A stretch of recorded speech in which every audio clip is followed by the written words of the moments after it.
Hey, hey, hey, good morning. Oh, come on.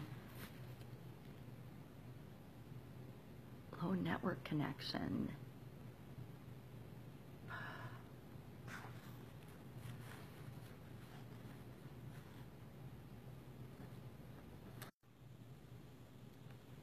Hey, hey, hey, Sharon Horne-Ellstrom here. It said that I am not recording live, but it looks to me like I'm recording live because I can see the little red live button at the top of the screen. And the sun is really bright today. It's super duper freezing cold where I am. That's why I'm moving this over a little bit to have the sun not be so annoying. It's still annoying. Maybe I'll hold my hand up there. No, that doesn't really help. Helps a little. That's very distracting, isn't it? Anyway, day 5 of our success in under 2 weeks or less than 14 days strategy is all about imagination. And imagination is the workshop of the mind. And it's according to Napoleon Hill, remember, Think and Grow Rich, it is the 5th step to riches. Now, I'm using it as my lose 7 pounds in under 14 days. That's my specific goal or challenge for me during this 14-day trial period or challenge. But what I want to do is share his lessons from the book because I think it's very powerful. If we have a monetary example and if we have a health example, which is mine, or lose weight example, because it's the beginning of a new year and everybody wants to lose weight and be healthy at the beginning of a new year. Not sure why we don't want to be healthy all the time. I mean, some of us do, I do, but not everybody does. And so sometimes we go ahead and use the new year as our reason for doing that. Boy, that is really scary, the light. Let me see if moving this down makes a difference. I don't know. It's just going to be creepy looking. That's okay, because I'm going to be looking down and reading the book with my magnifying glass anyway to share the key points in this chapter. And in this step, this very critical step, Napoleon Hill talks about that the imagination is literally the workshop of the mind. It's where all of our plans are to achieve what we want are imagined and then created in the world. It's been said that we can create anything that we can imagine, and that is so true. Absolutely, positively, anything and everything we can imagine or any idea we have, the fact that we have that idea means it's possible for us to create that in our lives and in our environment. So many of us have been taught to not believe that. I might just hold this. Have been taught to not believe that or think that that isn't true, but it's absolutely 100% true. If I can imagine and if I can visualize and if I can believe and have faith that I will lose 7 pounds by January 7th, guess what? I am going to lose 7 pounds by January 7th. There is no doubt in my mind that I will lose 7 pounds by January 7th. I haven't gotten on my scale since day 1, and I probably won't get on my scale until about day 10.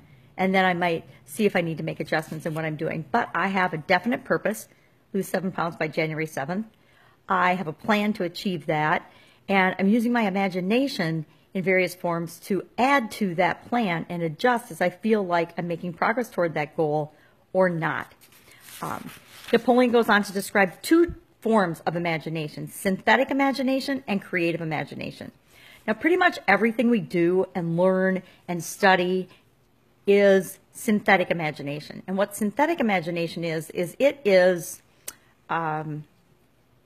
it's rearranging all of the knowledge that's already available or strategies or information that's already available on a subject and making it useful for whatever it is that we're trying to achieve. So, for example, he says, through the synthetic imagination, through this faculty, one may arrange old concepts, ideas, or plans into new combinations. This faculty creates nothing. Now, it's not a creative process because all of the ideas and thoughts and strategies and plans have already been created. They're already out in the ether and in the universe and in the world. It's just a matter of us finding those sources of knowledge or plans or information and then combining them in a way that's different and unique that solves our problem or helps us move toward our goal. And that's why he says it doesn't create anything new. It merely works with the material of experience, education, and observation with which it is fed. It is the faculty used most by the inventor, with the exception of the genius who draws upon creative imagination when they cannot solve a problem through synthetic imagination. So Thomas Edison, for example, he used primarily synthetic or already existing knowledge to create the light bulb. 9,999 times he tried.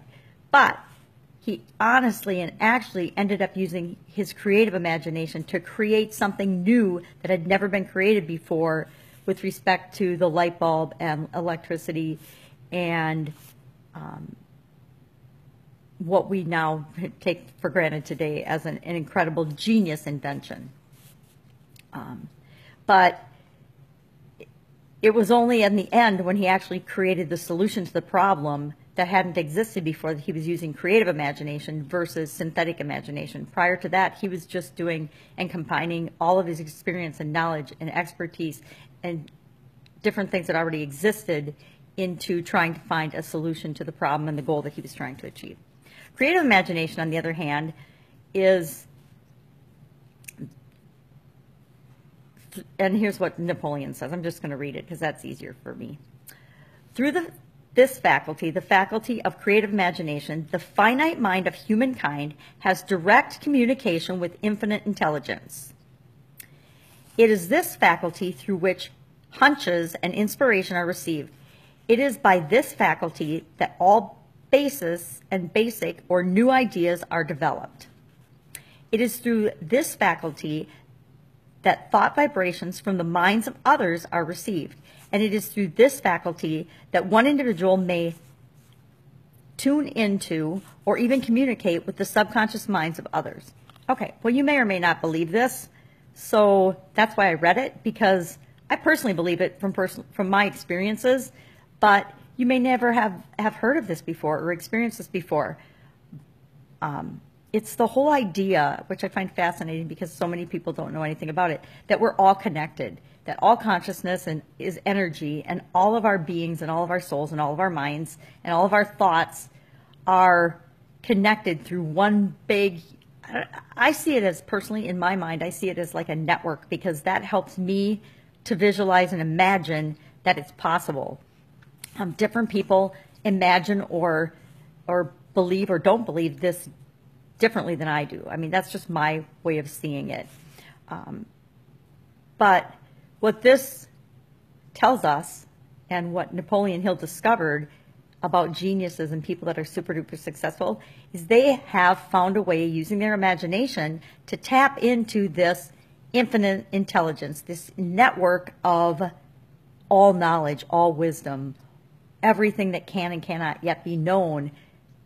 They can tap into that and create things that have never been in existence before. I was at the Mall of America with my children getting a picture taken with Santa Claus this year. And as I was walking around the mall, I just had this incredible sense of wonder at everything there. Every single thing in that mall, everything, including the mall itself, the lights, the floors, the chairs, the decorations, and every single item in every single business itself, they all started with an idea. They all started as a thought. They all started in someone's imagination. And that imagination, that idea, was brought into being and is showing up in that shopping mall as millions and millions and millions of different items that are there to serve other people in various ways and forms. And even if it's just to entertain or amuse, they all have a purpose and they all exist now because someone had the idea and they took that idea and they made that idea into a reality. And now it exists in the world as a physical thing. The conscious mind is always vibrating, and it's vibrating at an exceedingly high level. And if we want our ideas to actually turn into a desire and turn into something that's real in the universe, we need to be believing that those ideas can be real. The creative faculty becomes more alert, more receptive to vibration from the sources mentioned in proportion to the development through use. So what that says is we get better at creating things when we practice. It's just like any other muscle. We get stronger by exercising or using our muscles. We get smarter and wiser and more knowledgeable by using our brains. I mean, one of the quickest ways to be wiser is just to read different things, pay attention, observe, ask yourself questions. It's not rocket scientists how to become wiser. It's just putting forth the effort and the practice and using your God-given ability to think and have ideas to make your world better, make your life better. It's really interesting. A lot of us cut ourselves off from this infinite intelligence and from this source of all knowledge and wisdom, but it never dies. And Napoleon goes on to say that in this book. He says, the faculty does not die, though it may become quiescent, or, it may become stagnant through lack of use, or just quiet, really, really quiet. And we might not believe that it's there for us because we haven't been using it. But it's always there, and we can always tap into it. Whether it might be years. I mean, I've gone a long, long time, like years, without tapping into infinite intelligence and using that in my life to make my life better because of distractions in life and things that were going on around me. And I didn't really believe that I could. And then I learned about it, and I was like, whoa, that makes life a whole lot easier if I realize that I'm not in this alone. I'm not the only person that's having this idea or this thought or this concern. So what if I tap into the thoughts and the energy of other people that are trying to solve this problem? Wow, we can solve this problem so much faster, because just about any thought or any idea that you can imagine or that you have, you can achieve because someone else has already done it. It's not that we very often, any of us, come up with something so unique, so creative, so different, so out of the realm of possibility that we can't even imagine creating it, because someone else has probably already done something similar, built something similar, created something similar before. And our job then just becomes to find what they did and learn from that, and then tweak it and make it our own in terms of what we want to do, because what we all want to do is slightly different than what someone else has done. But how can we learn from what they've done before so that we don't have to reinvent the wheel and start from scratch and make it so hard on ourselves? It's like the woman who helped her son not have to start at the bottom by helping him create a sales plan and a job plan and a booklet for getting the job and the position that he wanted in a company so he wouldn't have to start at the bottom. None of us have to start at the bottom. Our ideas can be springboards for success if we go about them wisely and use our imagination and find out how other people have done it before and what we can learn from them or from different industries to shortcut the process for us on our way to success in whatever we want to achieve or whatever we want to do. He goes on to say that imagination is fueled by, and ideas come when you have a definite goal and a definite purpose and a definite plan. And the first step and the most important step in fulfilling and achieving whatever you want is to write that plan down. My dad was a huge believer before he passed away. And one of the last things I remember him telling my children was, write down your goals, write down your goals, write down your goals. Because he was a firm believer from his life experience that you had to have goals, but if you didn't write them down, it didn't matter. Because if it's not written down, it's just a hope. And if it's just a hope and just a little idea in your head, you might not follow through on it. But if you have a definite plan and a definite wish and a definite timeline and a goal, and you write it down, you'll achieve it, because that's the first step in committing yourself to having what it is that you say that you want, achieving what it is that you say that you want. So guess what? 7 pounds by January 7th, losing 7 pounds by January 7th is written down. I've written it down.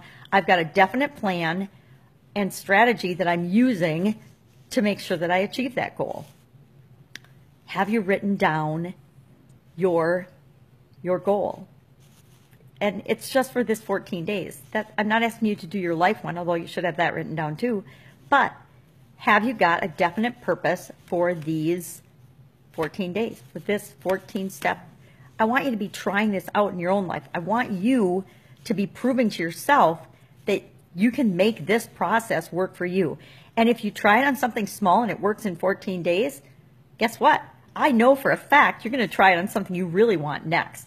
You're not going to play it safe like I am and saying, oh, I'm going to lose 7 pounds in 14 days, you're going to say, I'm going to make $100,000 in 14 days. And then you're going to go out and you're going to use these steps and you're going to prove to yourself that that is possible. And then the next time you're going to say, oh, I'm going to make $1 million in 14 days, or I'm going to find the person of my dreams in 14 days. And you're going to use this process to do that. You're going to use it for whatever you want to create in your life. I'm going to obtain my dream car, and whatever it is for you. I mean, I'm not a car person, so that's a hard example for me, but in 14 days. And then you'll use this process to go about and have a definite plan and purpose. Your purpose is to get that dream car in 14 days. And you will know the exact date. I don't know it because I don't know when you're going to start it. And then you will come up with your plan of how and what you're going to do to help manifest that in your life. He gives some really excellent examples in this chapter. And the reason I'm using the monetary one is there was a minister named, and I'm going to not, Frank Gonzalez. And Frank lived in Chicago, and he asked himself, what would I do if I had $1 million? And he was really frustrated with the Chicago school systems. He was from South Chicago, and he knew he wanted to start a school. And so for a couple of years, he thought, oh, I really want to start a school. I'm not happy with the school systems.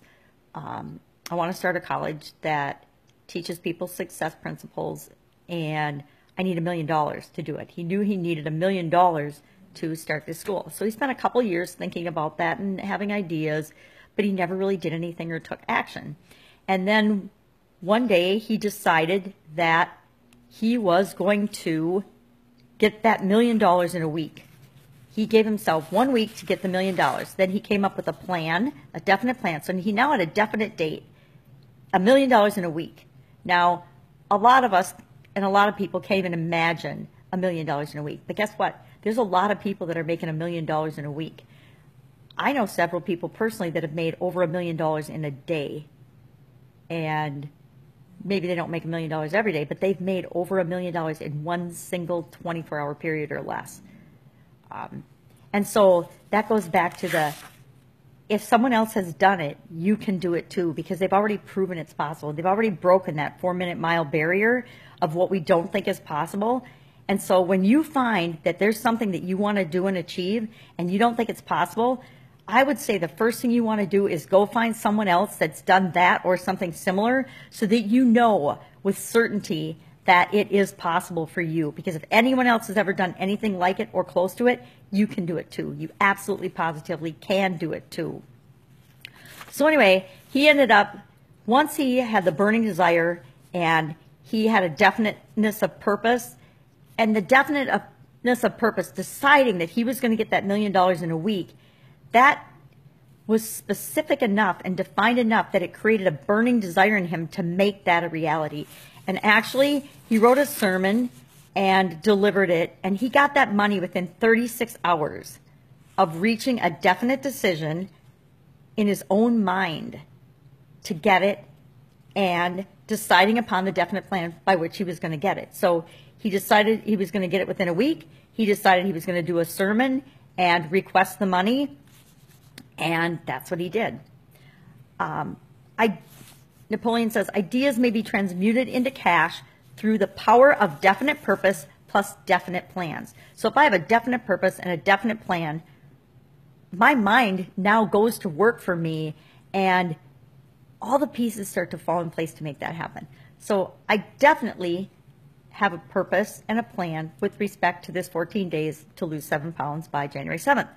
And so I'm taking steps to make sure that happens. For example, one of my synthetic ideas was to drink a green drink at least once a day. Now, these are not awesome, but guess what? I know they make me feel better. I know they give my body what it needs, so I'm not hungry and I don't want to eat a lot of stuff that I shouldn't eat, especially this time of year. And so I know that this one little step will help me to achieve my definite goal and definite purpose by January 7th. So, what is something that you can do? Have you set your definite goal and definite purpose? Have you decided, have you made a decision from day one, which we should have on day one? Have you done that? Have you written it down? Do you have it written down in your statement of, I will achieve X by X date via this means, this plan. Again, mine is I will lose 7 pounds by January 7th following this definite plan of action. I am writing down everything that I eat every day. I'm drinking at least 8 glasses or more of water. I'm drinking at least 1 green drink every morning and 1 protein shake every day. I am exercising for at least 1 hour every day.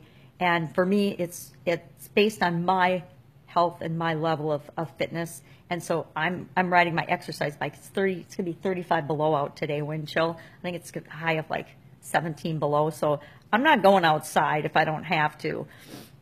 I will be riding my exercise bike downstairs, and that will be my hour of aerobic exercise today. But I'll do something every day to ensure that I am down 7 pounds by January 7th.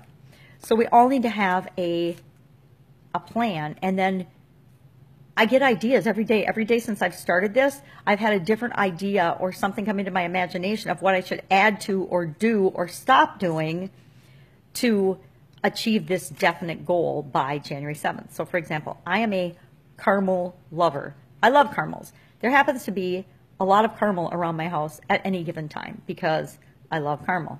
But I have already decided, and I'm committed to not eating any caramel until January 7th because I know that that will not help me to achieve my goal and my definite purpose. And as much as I love caramel, I know I can live without it for a couple of weeks if it helps me to achieve my goal and purpose. And so that's why I will do that.